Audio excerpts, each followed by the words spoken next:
Ashton came on the show to talk about how his home, Soulton Hall, near Wem, could be the inspiration for Shakespeare's play As You Like It, which sounds, on the face of it, like a relatively bold claim, and one that, I don't know, may not be supported by fact, given this is a play that was written, 500 years ago, and given people even argue about whether Shakespeare was a real man or not. But, you know, we decided, okay, we'll go with this. We'll see what Tim's found out, and his case is pretty convincing.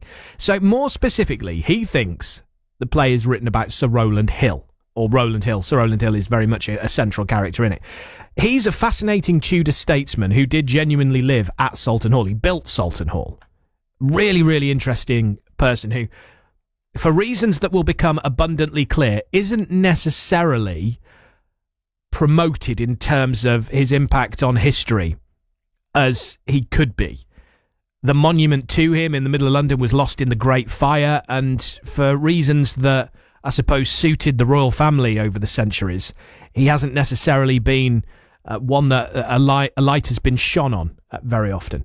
He published a prominent Bible that was used to justify the execution of Charles I in the UK, was present at the American Declaration of Independence as well, because of some of the things it contained. A massive text in terms of importance in the history of multiple nations, really.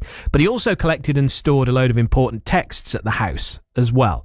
So I went to Soulton Hall to find out a little bit more. Sir Rowland Hill buys here in 1556 from the Lodge family, who are important. We'll probably end up talking about them in a second.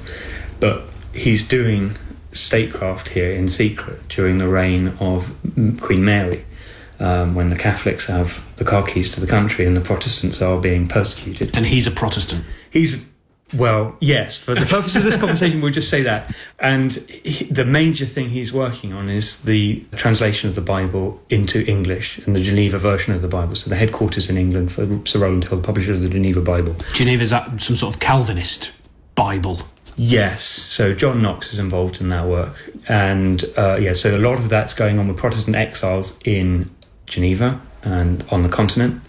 And then the work obviously needs some friends in England, and importantly, Matthew Parker, who is the godfather of Elizabeth I, chaplain to Anne Boleyn, is hiding during this period, and it looks increasingly like he was hiding at Soulton Hall, and the room we're sat in has a priest hide in it, which makes no sense for Protestants, if you think about it. Well, exactly, and it's quite high up. It sort of touches the ceiling rather than touching the floor, and is about half the size of a person. There's not a lot of room in there. The floor in this room was raised in the 17th century, so we would actually be about 4 foot lower. So it was even higher. So it was even higher to get into that, and then there's a false bottom in the cupboard that you're looking at, and you go down, and there's about inside the void space, and there's a void space in the wall, roughly the size of a telephone box with a bench in it. There's a level of comfort to that, isn't there? I know if he was doing things in secret, you know, with your 4 tall chimneys that you can see for miles away, you know, he wasn't exactly hiding where he was. No, he's a really important man that the county still remembers culturally, but not in detail exactly why, and there are very good reasons for that. He's been overwritten partly because the Geneva Bible ends up being the authority to execute Charles I and for the Americans to declare independence. And also because some of his amazing civic work, he refounded all of the hospitals in London after the Reformation closed them all. He did doles to the poor. He was Lord Mayor. Lord Mayor of London in 1549 and 1550, so it kind of straddles a calendar year. Yeah, he's been overwritten because the Geneva Bible is a complex book. Did he do that deliberately? Did he put in that Bible, look, not all kings are great, you can ignore them if you want, and maybe here's the licence to overthrow some of them? Did he do that deliberately as an act of, I don't know, revolution, or was it a complete accident? Well, we're going to probably come to the dance that's behind the house and the connections with As You Like It. The dance goes all the way back to ancient Greece and earlier, and philosophers like Plato were aware of it and were interested in it. And the dance is essentially one of the teaching tools they have for what a guardian, one of Plato's guardians, should do, what the obligations of someone holding a public office for the public good is supposed to do. And it links to harmony and mathematics in the natural world. complex answer to your question, but he is interested in the welfare of ordinary people because he's doing this work with hospitals and doles and labour exchanges and all that. And I think he's just horrified by the basically genocide that is happening in the Reformation in England. 300 people who are Protestants are killed and 100 across Europe. Yeah, it's a really brutal time, and I think he finds the destruction of documents and art and culture really horrifying. His monument up on Hawkston Hill and the lost one in St Stephen's Walbrook, which was lost in the Great Fire, he's holding Magna Carta. And in the 16th century, a generation of lawyers became very interested in that document and use it as a way of sort of pulling rights-based understanding of English liberty into the future. So a progressive rather than a Republican, say? I think it'd be really hard to sort of speak for him. We can see what he's interested in, and then it's going to have to be stuff that you leave on the table, and then people decide how they feel about exactly what he is. But certainly, if you accept, as I think we must, that he's the hero of As You Like It, the old Sir Rowland in As You Like It is just a reserve of civic virtue and grace and commercial success, and like the identities overlap so very closely. He ends up in possession of quite a lot of important pieces of text, doesn't he? Yeah, it's looking like... So the Mercers are the negotiators for Magna Carta, and it's a mystery why the Cotton family, who have a house at Orkington near Whitchurch, end up having, I think, 5 copies of Magna Carta. Out of how many? I think there may be about 30, but there's a significant wedge of them are just in the possession of a family with connections to Shropshire and Cheshire. It's not really clear why they would have that, but the Mercers Company in London and the Lord Mayor, the officer Lord Mayor, very important in the early modern period, in the Tudor period, and the Mercers negotiate Magna Carta, so it is really not too hard of a think to see that Hill, who's obviously got text for the Bible translation, which he would need in Shropshire, would have scooped up legal texts and brought them with him. And that begins to explain the sort of chaotic Battle of Wem, in that there's like 30 troops they accidentally declare for Parliament, and they have to face guns, great mortars, drakes, 5,000 troops and 120 wagons. The engagement lasts for an afternoon. Has he died at that point? Hill's been dead for 80 years at this point, but his family are still here, and it's documented that Soulton Hall's ransacked during the Civil War, and also the members of the family are hiding for the good of the Commonwealth in Hawkston Hill, so they obviously have something important. When his Bible is published, how quickly does it become apparent that this is a problematic text for the status quo of the time? Within... so Matthew Parker, who I've explained, is an associate and friend of Sir Rowland Hill's, becomes Archbishop of Canterbury for Elizabeth I, whose accession is 1558. And the bishop's Bible is done within, I think, the first 15 or 20 years of her reign, because the Geneva Bible, that's the Bible that ends up going on the Mayflower for the founding of America. It's there in the room for the Declaration of Independence.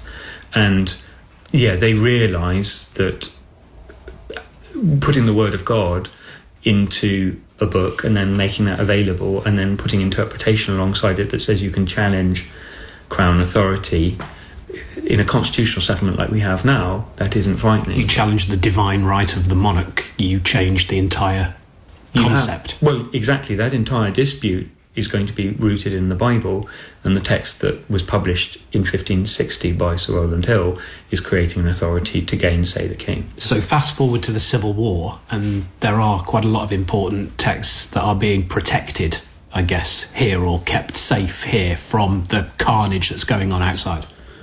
I think, so the Battle of Wem is 1643, and I think the documents don't survive in the House past then, because they've been forwarded on, because it's too obvious that they're here. But I think there are excellent reasons for saying that the Battle of Wem is concerned with the evacuation of epistemologically important texts, and also it gives you an explanation as to why the Cotton family come to have all of these important papers, which is otherwise quite hard to justify from someone just having a casual antiquarian interest, just picking things up. And you've got actually a number of other important texts turn up in Shropshire, like I think the Erkenwald poem that's in Shifnal, and someone interrupts a maid starting a fire with one of the Pearl Poet's texts, the only one that survives, exists in a house in Shifnal. Wow. I mean, when your war is about national identity and theology, these documents become very important.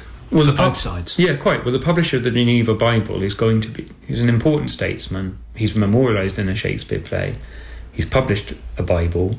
His library is going to be important in telling you what you can and can't say if you're going to try and get it right. So when you look out the window on a day like this and the mist and the grey skies are quite evocative of the past. I don't know why. I feel like I'm in a Kate Bush video or something, but it's like it feels historical. When we talk about As You Like It, we talk about a text that it's based on, don't we? Did somebody write a story that Shakespeare then based his play on? Yes, he did. So Thomas Lodge writes a book called Rosalind, which is a bestseller in the 16th century, and the plot is stolen from that. Thomas Lodge's family owned this manor before Sir Rowland. There's Shakespeare plagiarism here. There's lots of Shakespeare plagiarism. Like, he's quite famous for it. Okay. So the room we're sat in here is the studiolo, or study, as the Renaissance name is studiolo, of Sir Rowland Hill. So this is his office, his study. The window behind you, Mark, there's a wood. That wood existed in the 16th century. Yeah. Between us and there's some fields, and then immediately close by the house there is a pavement that shows a dance. It's got the choreography for a dance coded into the way the cobbles are laid.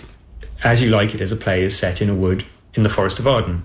And actually the Forest of Arden isn't just Stratford. It extends as far as Shrewsbury. The northern boundary is the A5, which was Watling Street. Right. So we're in the Forest of Arden in Shropshire, and we need to reclaim that. So we're now in the Forest of Arden at the house of old Sir Rowland, who is the hero of the play. We're looking outside the window at a wood, and then this pavement. At the end of As You Like It, they do a dance for 8 people, and the dancing pavement behind you is for 8 people. Now, my co-mates and brothers in exile, hath not old custom made this life more sweet than of painted pomp? Are not these woods more free from peril than the envious court?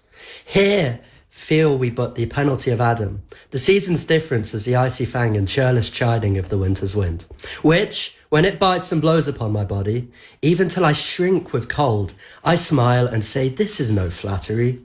Don't say I don't bring you culture. That was actual Shakespeare, which I've checked is definitely out of copyright. So we can read out as much as we want of that on air. James Francis there with an excerpt from As You Like It. And Tim Ashton, who lives at Soulton Hall, talking about the house and its links to the play and British and frankly world history as well. More on that a little bit later on, and how Tim thinks it could have massive benefits for the economy of the north of the county, which could be a big boost if he can get the plans he has up and running. I think it's fair to say. So we're back at Soulton Hall a little bit later on in the show. Take that on the way. Shakin' Stevens. It's that time of year. Shaky comes back. Lizzo as well after this from Smokey Robinson and the Miracles.